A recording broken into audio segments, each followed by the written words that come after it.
Kasi sa umaga nito ay hindi ko siya nabago. Siya po ay isa sa mga pinakalumang topic sa Bible, isa sa most debatable topic sa Biblia na it takes only centuries of debate, mga kapatid. Kaya araw, titignan po natin siya in a different perspective o different way kung paano natin siya ipaliwanag para po maiwasan natin yung mga debating walang katuturan, yung debate na napupunta na po sa walang nakuha. Instead of knowing the truth, ang nangyayari po, namuo sa inyo yung hatred, namuo sa inyo yung hindi pagkakaunawaan sapagkat hindi natin tinitingnan ng mabuti, ng patas, ang Biblia. Because we need to be fair, no? Pag nag-aaral tayo ng Biblia. So, ano yung isip ko pong topic ay hindi ito iba sa inyo. Halos lahat alam ito. Salvation is by faith alone. Sino ang mag-agree? So, marami ka agad ang naisip sa atin ay disagree. Pero tingnan natin ngayon, makikita natin, baka maiba yung pagtingin natin sa tinatawag na faith only. Bakit ginawa ko kanya? Para magkaroon tayo ng matrigger ang ating mga pag-iisip. Because nang pinost ko ito sa ating Facebook, mayroon po nag-react agad.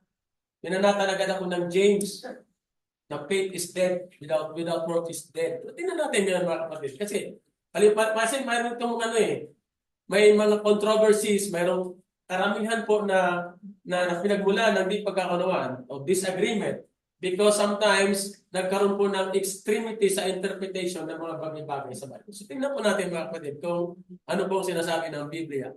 Sa ating intro po ay itong tanong, ano ang faith only na sinasabi ni Pablo at sinasabi ni James? What is that faith only that Paul is saying? And what is that faith only na sinasabi ni James? Ano ang deeds of the law ayon kay Pablo? At ano ang works ayon kay James? Dito po iikot ang ating pag-uusap. Ang ating mga key texts ay text ay ito. Episode of the Galatians, Episode of James, Episode to the Romans, especially 3 verse 28, and Epistle of the Ephesians, verse 2, 8 to 10. Dito, unahin natin, aliwanag muna, ano ba ang may problema sa Galatia? Alam natin ang Galatian is a letter of Paul. At sabi nga natin palagi, when there is a letter, there is a problem. So tingnan po natin anong problema sa Galatia. In Galatians 1:6, ganito po nakasulat. Ako'y namamangha na kay dali ninyong nagsilipat sa ibang ebanghelyo, buhat sa tumawag sa inyo sa biyaya ni Kristo. Anong problema? Mayroong ibang ebanghelyo. But that means doon sa Galatian church, there is a different gospel. Nasabi doon, different sa tumawag sa inyo sa biyaya ni Kristo. Yun yung problema sinasabi ni Paulo, the problem in the church in Galatia. Sa 7, na ito'y hindi ibang ebanghelyo, kundi mayroong ilan sa inyo na nagsisiligalig at nangangiibig na pasamahin ang ebanghelyo ni Kristo. So nangyari, dahil doon sa problema yun, napasama yung tunay na ebanghelyo ni Kristo. So yung sabi dyan ni Pablo, no? So yun yung problema doon sa Galatia, mga kapatid, na tingnan natin kung ano yung problema ito, mga kapatid. No? So yun ang problema. So dito, mga kapatid, sino ang kausap ni Pablo nang sinulat niya ang Galatia? Sino po yung kausap niya dyan? Because it is very important for us to know kung sino yung kausap ng sumulat. Who is the audience? Para maintindihan natin kung anong pinupunto ng kausap. Diba? Kasi pag hindi natin alam minsan ng kausap, nalilihis tayo sa tunay na sinasabi ng Biblia. Mga iglesia sa Galatia, the Galatians 1:1, nililigaw ng mga Judaizers, yung mga Judaizers ng panahon na. Ano ba yung mga Judaizers? Sila po yung mga na-convert na pilit na papabalikin yung mga hintil doon sa Old Testament law na sinasabi nila the law of Moses. Yun po sila, isa sa mga problema. Ang aral nila ay ganito, faith in Christ plus works of the law equals salvation. Yun po yung aral na sinasabi nila. So titingnan natin kung ano yung mga detail niya. So sabi nila, the Gentile converts must submit to circumcision and obey the Mosaic law to be saved. Yun yung pinaka-problema sa Galatia. Kaya sinulat ito ni San Pablo. Sabi na, faith in Christ alone was insufficient. Yun ang problema. Kasi kailangan mo talaga, maliban doon sa faith mo, gagawin mo yung mga law of Moses na nakasulat doon, isa-isa. Ano mo ngayon? Makita natin, mga kapatid. Ito yung argumento ni Pablo. Doon sa kanila. So, ang kausap niya doon, nakita na natin, sa Galatians 2:16, sabi ni Pablo, bagamat inaalam na ang tao ay hindi inaaring ganap sa mga gawa ayon sa kautusan. No man is justified by the works of the law, but maliban na sa pamamagitan ng pananampalataya kay Kristo, tayo rin ay nagsisampalataya kay Kristo Jesus upang tayo aariing ganap sa pamamagitan ng pananampalataya kay Kristo at hindi dahil sa mga gawang ayon sa kautusan, sapagkat sa mga gawang ayon sa kautusan ay hindi aariing ganap ang sino mang laman. So kung titinan mo, Paul is saying a faith-only doctrine. Diyan. No other things. He said faith. Ngayon isa-isa natin, ano yung faith? Kasi sabi ko kanina, ano yung faith only ni Pablo? At ano yung faith only ni James? Sila ba magkakasalungat? Are they contradicting with each other? No, they are not. All of us will agree that Paul is not contradicting James, neither James contradicting Paul. Because they are all inspired by the same God, the same Spirit when they write the Bible. So tingnan natin isa-isa mga kapatid para makita natin ang punto. Sa Romans 3:28, ganito yung sinasabi ni Pablo. Sa audience niya, sinulatan niya sa Book of Romans naman. Kaya nga, pasisiya natin na ang tao ay inaaring ganap. Saan? Sa pananampalataya na hiwalayin sa gawa ng kautusan. So ano yung mga kapatid dito, pag hindi mo tumahimay at napunta sa extreme, ano ang konklusyon? Just raise your hand and you'll be saved. Just raise your hand and accept Jesus Christ as your personal Savior and you will be saved. That is the extreme. Dahil binasid na nila. Hindi nila inintindi kung ano yung sabi ni Pablo. Doon sa mga binanggit niya na the man is not justified by the deeds of the law. What is the deeds of the law? Mga kapatid. Dapat maintindihan niya para sino audience niya, para maintindihan niya. Kung titinan mo, faith only, di ba? Ano nakalagay? Maraming pang dagdag eh. So yun yung sinasabi. Titinan pa natin. Sa Ephesians 2:8, ito pa. Favorite ng ating mga kaibigan. Sapagkat sa biyaya kayo nangaligtas sa pamamagitan ng pananampalataya at ito'y hindi sa iyong sarili. Ito'y kaloob ng Diyos. Sa 9. Hindi sa pamamagitan ng mga gawa upang ang sino man ay huwag magmapuri. Sino kita nyo? Maliwanag, ano? Pero problema lang natin doon sa conclusion eh. Sabi nila, we accept Jesus as your personal Savior, and you will be saved. Eh kung ganun po, kawawa tayo. Kasi si Kristo naging personal Savior yun eh. Brother Darwin, are you let sister to use your personal toothbrush? Hindi, di ba? If Jesus Christ is my personal Savior, He cannot be Savior by the sunbar. Or neither of you here. He is my personal Savior. I am the only, and He is my only Savior, not yours. Because it's like personal toothbrush. Diba ganon? Ay, ganon? So, ganito mga kapatid. Tingnan pa natin. Sa Galatians 3:24, sabi ito, so that the law became our tutor to Christ, that we may be declared righteous by faith. Wala siguro we mention faith, diba? Sa 25, in faith having come, we are no longer under the tutor. So, kung titingnan mo mga kapatid, tama yun eh. Naalala yung lesson ni Father Daryl Luwayan. From the Genesis, the center of all of them, including the law of Moses, kung ano pa man nakalagay sa New Testament, the center is Christ. Kaya hindi mo pwedeng itapon yung Old Testament eh. You cannot throw away the Old Testament because you can never understand the New without the Old Testament. Because it is pointing all to Christ. Sabi pa nga niya, from Abraham, una-una doon kay Adam, kay Eva pa lang. Sabi nga, that is the first gospel. Tapos, naulit kay Abraham, kay Jacob. Walang nabago doon, pareho pa rin eh. Hanggang makarating kay Jesus Christ. Malinaw yun, it's very clear. Sa Hebreo 10:1, ganito nakasulat. Sapagkat ang kautusan na may isang anino, the law having a shadow of good things to come, hindi ang tunay na larawan, it's not the real image na mga bagay, kailan pa man ay di maaring magpasakdal sa nagsisilapit sa pamamagitan ng hain na laging inihandog taon-taon. So ano pala yun?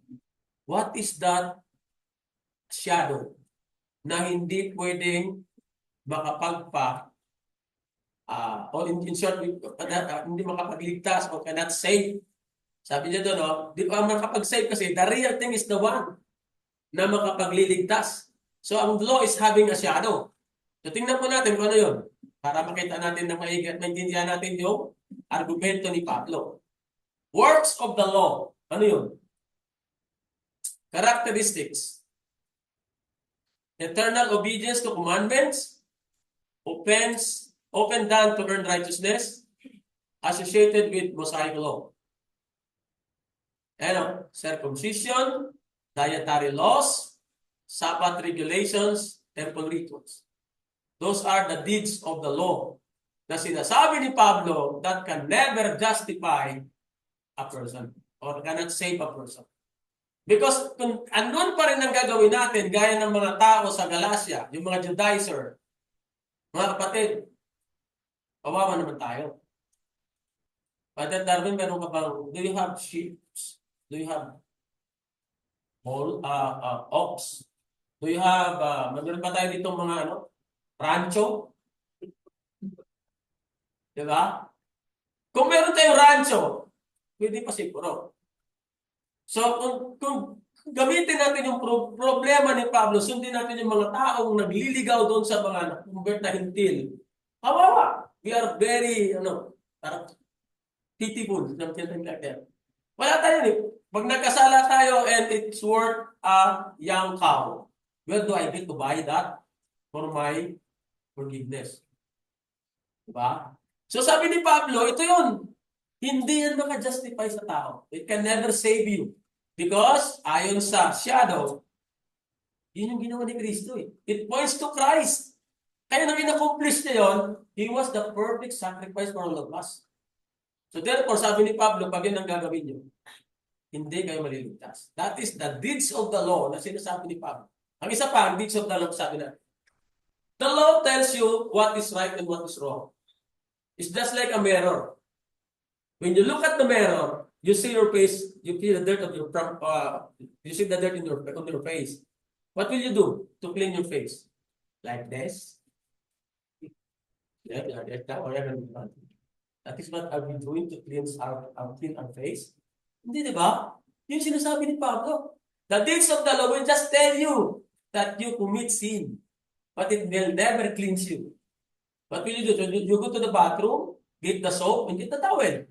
It cleans your face. Pag anong ginagawa natin? Hindi natin minumudgod ang salamin sa ating mukha.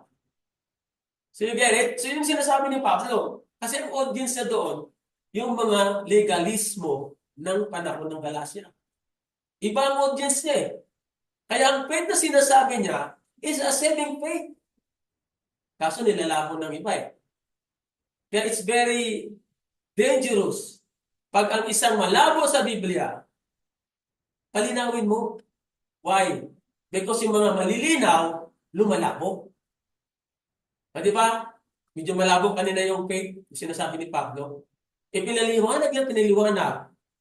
Kaya sabi nila, wala na raw repentance. Wala na raw baptism. Wala na raw mabubuting gawa. Wala na raw continuation yun. Wala, hindi ka na magpapatuloy kasi may faith ka na eh.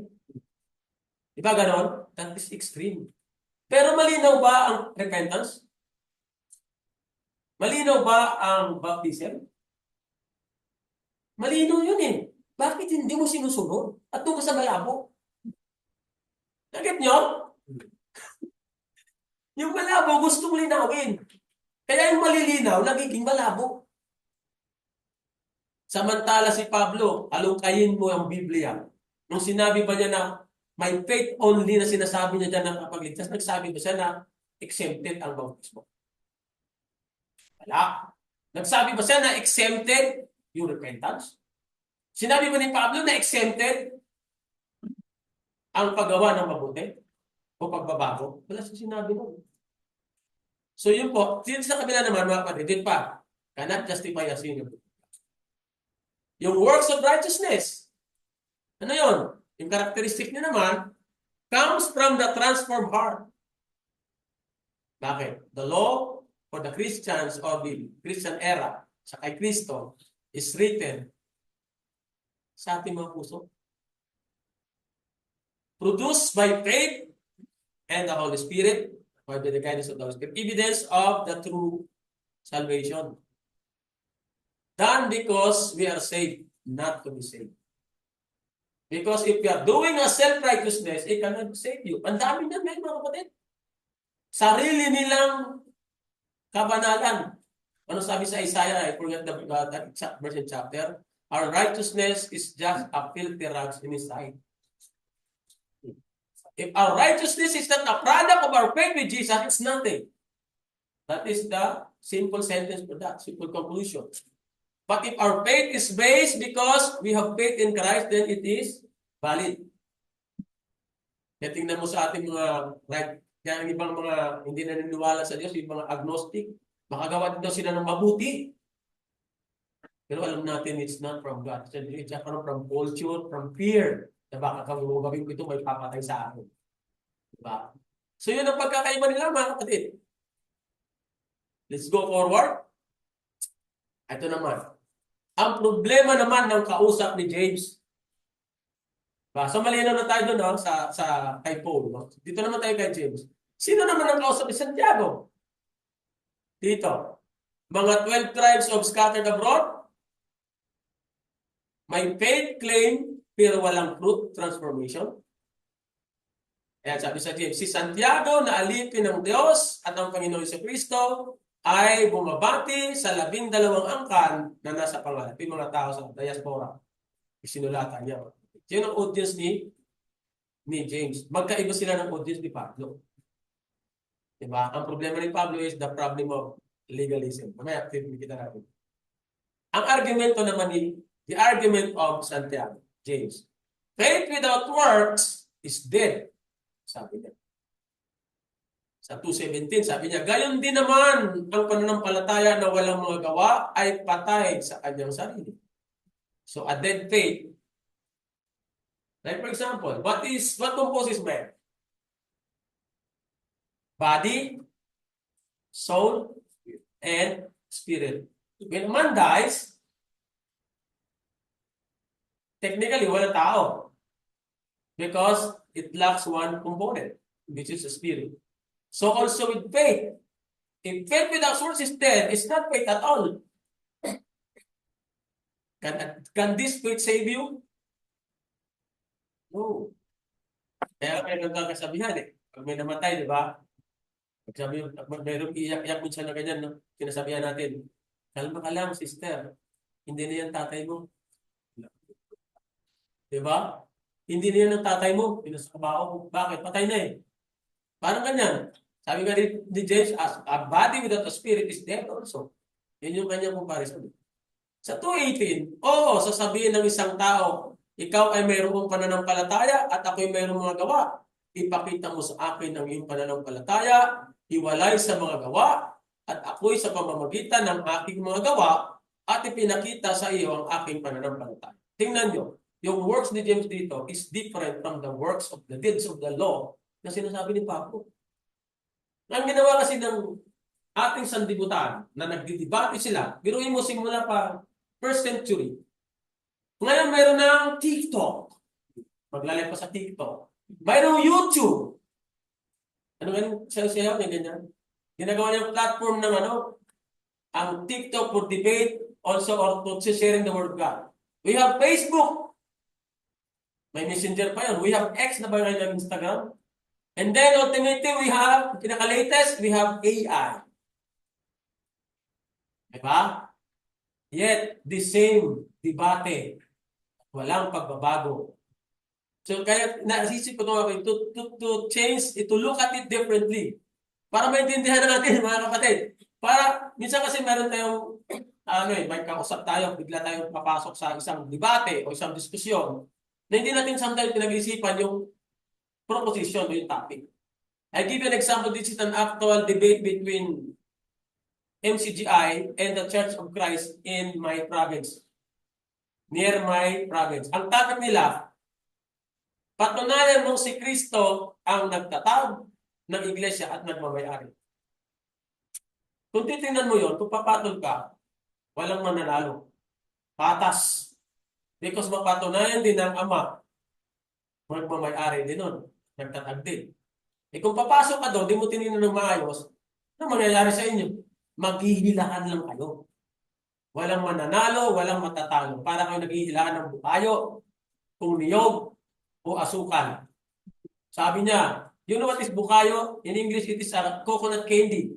It's made of coconut, young coconut, and a sugar. Sabi nung isa, babukayo is a coconut. No, it's a sugar. Yung pala, both are coconut and sugar. So, walang nangyari sa debate. Instead of promoting truth or promoting love, hatred ang luwas. So, yan ang nangyari mga kapatid. So, dito, sa Matthew 7:17, sabi niya, gayon din naman ang bawat mabubuting punong kahoy ay nagbubunga ng mabuti. Datapwat ang masamang punong kahoy ay nagbubunga ng masama. Sa 18, hindi maaari na ang mabuting punong kahoy ay magbubunga ng masama at ang masamang kahoy, punong kahoy ay magbubunga ng mabuti. Kita nyo? If your faith is the same faith na sinasabi ni Paul na nakakaligtas, sigurado yan. It will bring you good fruit. Diba? Sampulan natin mamaya. Sa 19, bawat punong kahoy na hindi nagbubunga ng mabuti, anong ginagawa? Pinuputol at inihagi sa hapon. Kaya sa kanilang mga bunga ay makikilala ninyo sila. You shall know them by their fruits. Ito ang pinaplastiran ng iba eh. And then meron tayo, we read Ephesians 2 verse 8 to 9. Yung propagator ng taas kamay o raising hand and having faith and you will be saved. Nilalaktawan nila to eh, in verse 10. Because ano sila eh, mahuhuli sila. Tignan mo, sabi ko, sapagkat tayo kanyang gawa na nilalang kay Kristo Jesus para saan? Sa mabubuting gawa ng mga inihanda ng Diyos nung una upang siya nating lapara. Ito yung na-predestined eh. Hindi ang decision mo sa predestination theory. Tingnan mo, sabi ni Father Darwin kanina. Before the foundation of the world, God's already in His mind provide a salvation for us. That is predestined. Not your choice. Whether you go for it or not, no. God will give us the free will. And that is the, masasabi kong that is the one of the highest gift that God given to men. Our free will. Kasi pag walang free will, wala. It will not become real to us. Paano natin malalaman? Paano natin ma-appreciate yun? Para tayong robot, no? Diba? Buti pang mga robot ngayon, may feelings na daw eh. Meron na nga yung robot girlfriend. Tapos tayo, lalangin tayo ng Diyos, wala no? Wala tayong free will. We are worse than the robots. Na ngayon, modern robots ngayon, iba na. So yan mga kapatid, nakita natin yan. Dugtong yan doon kanina, doon sa Ephesians 2, verse 8 and 9. Dito mga kapatid, the Greek word study. Tingnan natin kung ano yung Greek word. Ang Greek word po na ay dikaio. I don't know, I'm not familiar with reading the Greek, no? To justify, to declare righteous. Paul declared righteous before God. James showing righteous before men. So therefore, yung faith ni Pablo declares him to be righteous with God. Ano ba yung faith niya? Hindi siya gumawa ng mga deeds of the law. Ibig sabihin, gumawa din si Pablo na nag-declare siya ng repentance, ng pagsisisi, pagpabautismo, lahat yun. Si James naman, nandun din ba yun? Nang sinasabi niya, may dalawa kasi ang faith na sinasabi ni James, a living faith and a dead faith. Yun yung James. Yung dead faith kanina na lesson na natin. So yun, it's declared righteous before God, but James is shown righteous before men. Ganun ang pagkakaiba nila. Sa Romans 4:2, ito na sulat, sapagkat kung si Abraham ay inaring ganap sa pamamagitan ng mga gawa, at mayroon sana siyang ipagmapuri, datapwat hindi sa Diyos.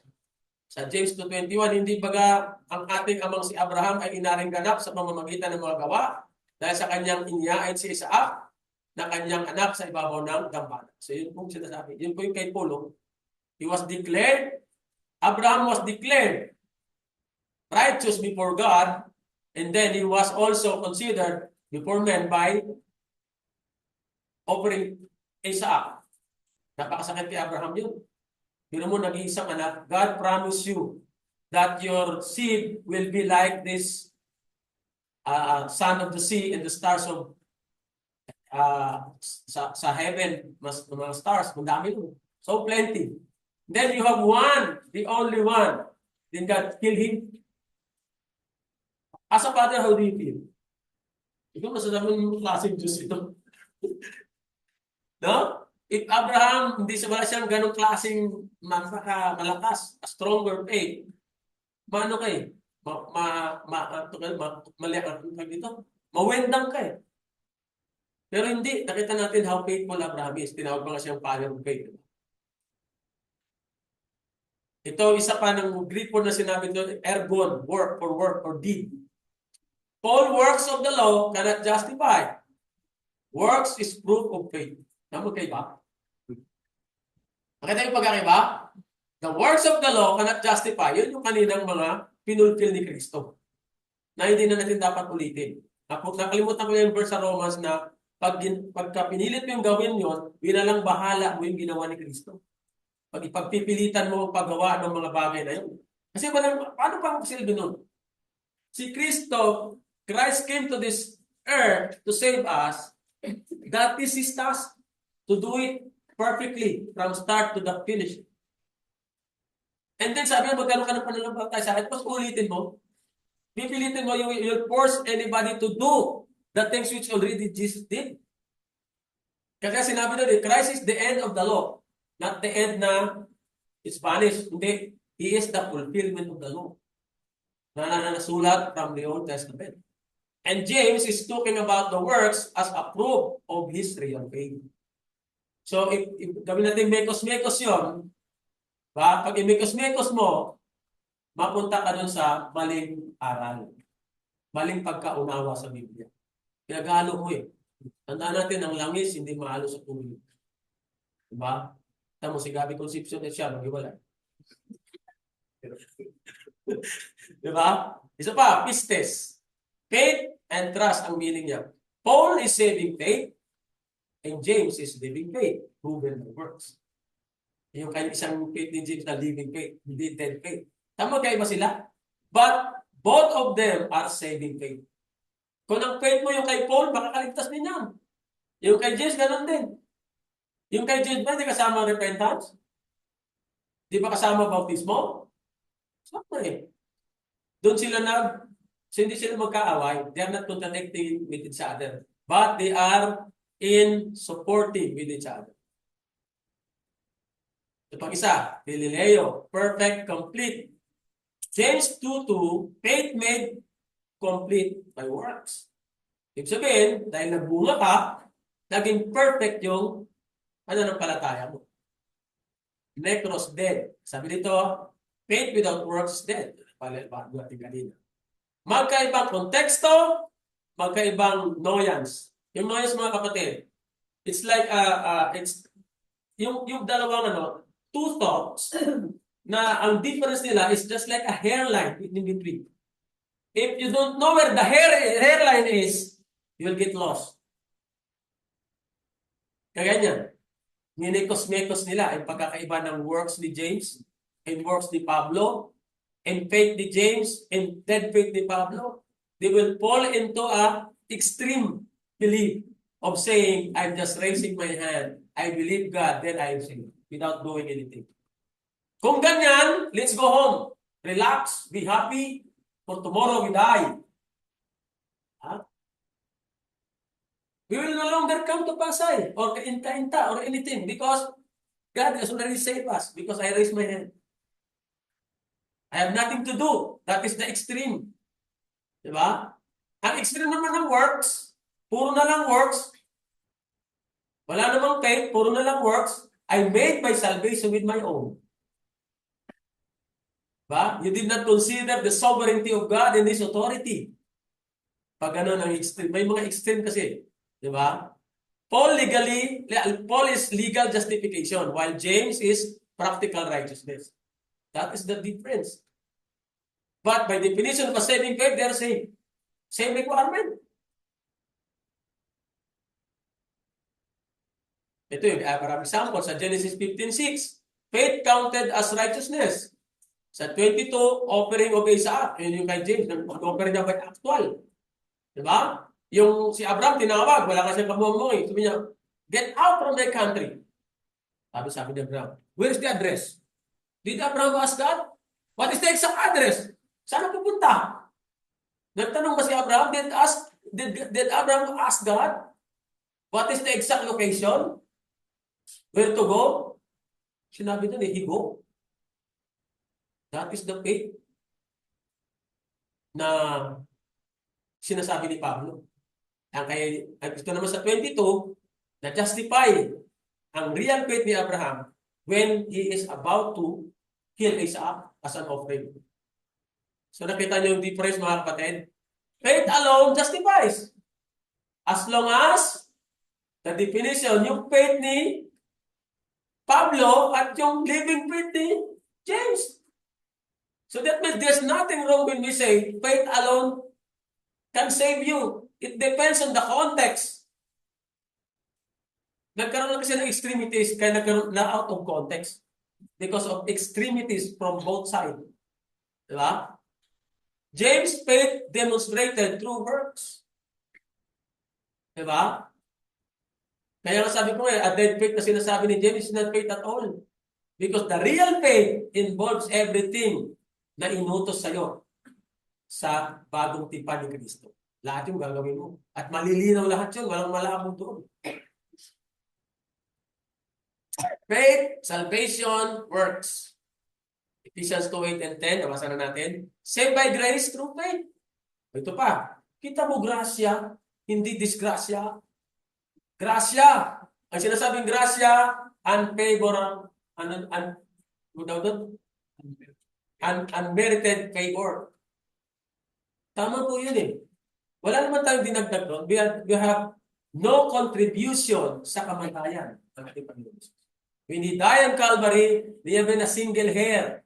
If you have one hair transplanted to the hair of Jesus during that time, then you have participation. But no, nothing. It is only Jesus who made this salvation by grace. That's why unmerited, favor eh. Wala talaga tayo nun na ambag doon. Because He's the only one who can provide a real salvation. And that is the predestination na sinasabi natin. The salvation is predestined, but not your choice. Nakuha ba natin yun? Saved for good works. Ito, may kasi yung mga summary ng mga beliefs about this faith. Ang reform, perspective nila, faith alone, sovereign election, role of works, are fruit evidence. Kung titignan mo, meron na silang emphasis eh. Okay naman eh, faith alone, sovereign election, ang problema doon sa sovereign election. Because ang problem doon, para kang Diyos na ang pumipili. The problem with this kind of this salvation is, it is God who give, siya yung nagpili. He is the one decided for you. Parang ganun lumabas na. Dito sa Armenia naman, almost there is a works corporate with grace, but there is a conditional. This is okay with this one. Because here is, you have your choice. The focus of this is free will, and this one is predestination. Yung focus. But ginawa nila kasing extreme. That's why they arrive in a wrong conclusion. Sinama ko lang yung Catholic. Sa Catholic kasi meron lang faith plus sacraments. Yan yung kanilang theories. Sinama ko lang para may idea kayo doon sa mga ngayon. Visual illustration, illustrate natin, mango tree analogy. Diba? Tree equals true faith. Fruit works. Cannot produce fruit unless it is a tree. Diba? So the real faith, dapat para mag-produce ng tunay na faith, dapat magagawa talaga ng works yun. Nag-justify lang yung tunay ka na mangga kung magbunga ka ng mangga. Without markot, without grafting. Ang mangga, mapatunayan lang na mangga when it produces fruit. Pero, Hindi siya makapag-produce ng fruit kung hindi siya kahoy. Diba? Paano malaman kung mangga kung wala pang bunga? Maliban na lang kung botanis ka sa dahon, ano? Pero ang real proof that it is a mango tree is the fruit. And kay Paul, works of the law cannot produce salvation. Ito, di ba? Sinabi niya kanina. Santiago, true salvation will produce works. So, huwag kayo confuse. Don't confuse with the works of James and the works pointed out by Paul. It's the two different things. Don't make us it. Don't mix it up. So, ayan. Conclusion. Paul against legalism. The audience of Paul is for those legalism, yung mga Judaizer na gustong i-circumcise pa lahat ng mga hintil, gagawin pa ang mga ito. Yun yung kausap ni Pablo. That is his audience. While James is for those against the dead faith, yung mga tao nagsasabi, may pananampalataya ako, but walang pagbabago. True faith saves and transforms. Matthew 7:16, recognized by fruit. Corinthians 13:5, examine yourselves. Kung wala na palang kailangan pa ng prutas-prutas na, why Paul said, examine yourself. Diba? Kung tapos na pala lahat, di ba? Wala na. Wala na kaya sa examine. Sa Matthew, basahin natin. Sa kanilang mga bunga ay yung makilala sila. Nakakaputi baga ang mga uba sa mga tinikan o ng mga igo sa mga dawagan. Siyasatin ninyo ang inyong sarili kung kayo'y nangasa pananampalataya. Subukin ninyo ang inyong sarili. Test yourself. Hindi baga ninyo nalalaman na sagana ng inyong sarili na si Kristo ay nasa inyo, maliban na lang kung kayo'y itinakwil na. Nakita nyo? Yung example kanina dun sa, wala namang wala ka namang nakikitang ubas na sa mga dawagan sa igos o igos sa dawagan. O kaya napuputi ng ubas dun sa simbolo yun mga kapatid ng pag ikay nagtanim ng mais, hindi ka ani ng bayabas. Diba? Ganun yung example niyan. Pag ikay nagtanim, if you plant apple tree, don't expect to harvest a grape. You will also reap what you sow. Ganun yan yun. Ganun yung illustration nitong verse. Ito mga kapatid. We are saved by faith alone. So, natangulin natin statement ng mga kapatid. But the faith that saves is never alone. This is a common saying from, I think, some Protestantism. Pero ibig sabihin ng mga kapatid, na sinasabi niya na faith alone there, yung mga kasama doon sa faith there. It should be justified by your works. The very foundation of your righteousness should be the right faith with God. That is the one that matters. Diba? Kasi tunay na magbubunga. So, a blessed Sunday to all. I hope naka-clear out some confusion tawag sa title natin. So, it is very safe to say, faith alone can save. It depends on your context. So, muli, isang magandang umaga and a blessed Sunday. Salamat.